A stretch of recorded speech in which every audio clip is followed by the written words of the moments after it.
forgotten soldiers of World War I brought to life.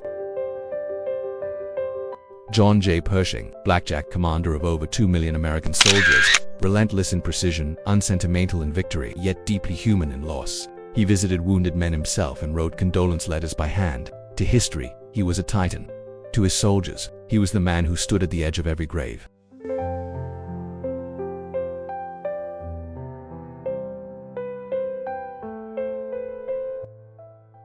Ferdinand Foch, Marshal of France and Supreme Allied Commander in the final year of the war, hardened by Verdun, he orchestrated the counteroffensives that broke Germany's lines. His pen signed the armistice. But behind his steel gaze was a man who knew victory never erased the dead.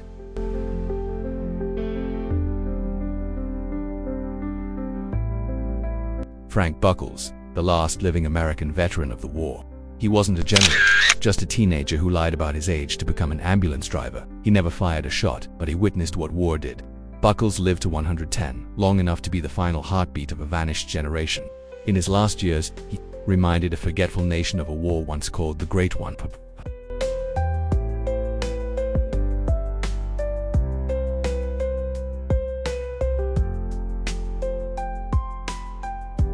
Harry S. Truman, a Missouri farm boy turned artillery captain.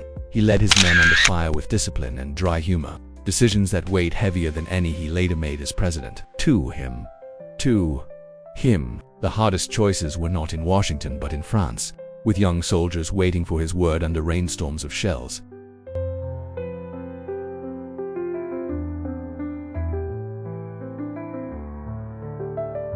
Alvin C. York, one of the most decorated American soldiers of the First World War, a humble blacksmith from Tennessee.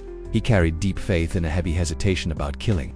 But in October 1918, during the Meuse offensive, he stormed a German machine gun nest alone. By the end, he had killed 25 soldiers and captured 132 more. York never called it heroism-only duty. After the war, he lived quietly, but history forever remembered him as the man who walked into hell and returned holding peace.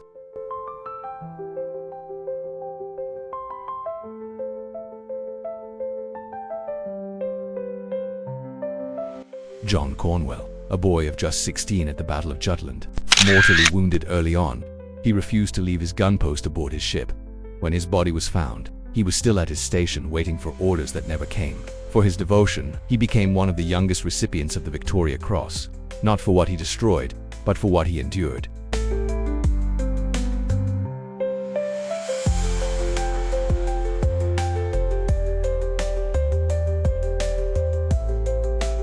For Samuel Woodfill, a quiet man from Indiana who became one of America's fiercest fighters. In the Argonne Forest, he advanced alone under heavy fire, destroying machine gun nests with grenades and grit. General Pershing himself called Woodfill the most outstanding soldier of the entire war.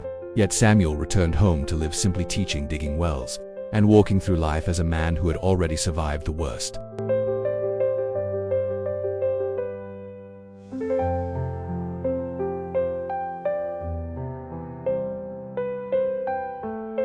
Siegfried Sassoon, a soldier awarded for bravery who then rebelled against the war itself. Through poems and letters, he condemned generals, politicians, and blind patriotism. He fought fiercely in battle, yet his boldest fight was in the words he dared to write against waste and loss.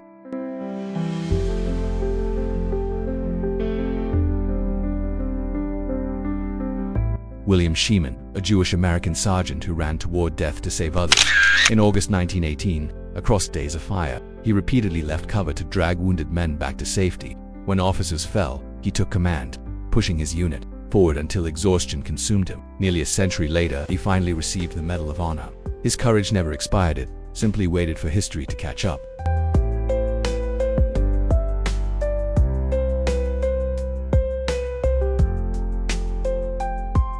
John Warwick Brooke, Britain's first official war photographer.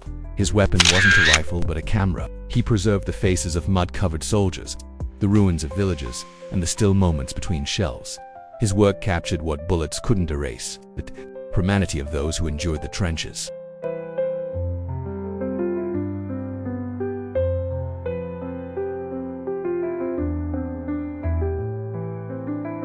Albert Ball, a British fighter ace who became a national hero by 20.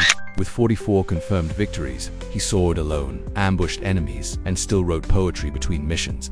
Fearless in the skies but gentle on the ground. He admitted he hated killing but loved flying. When he was shot down in 1917, even his German foes mourned him.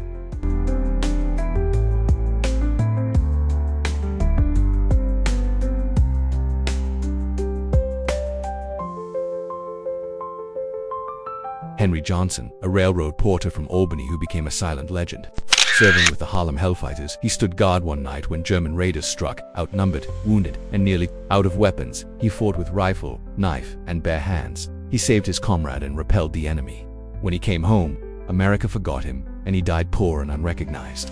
Decades later, he was awarded the Medal of Honor. It came too late, but his courage outlived silence.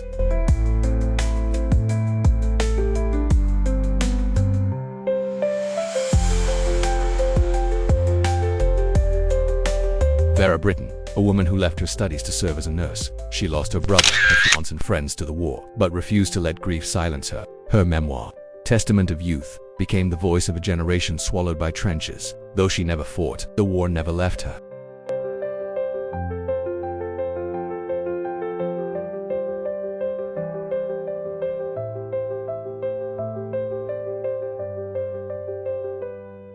Edith Cavell, a British nurse who believed compassion had no nationality. In German-occupied Belgium, she helped hundreds of Allied soldiers escape. Arrested, tried, and sentenced to death, she met her end with calm dignity.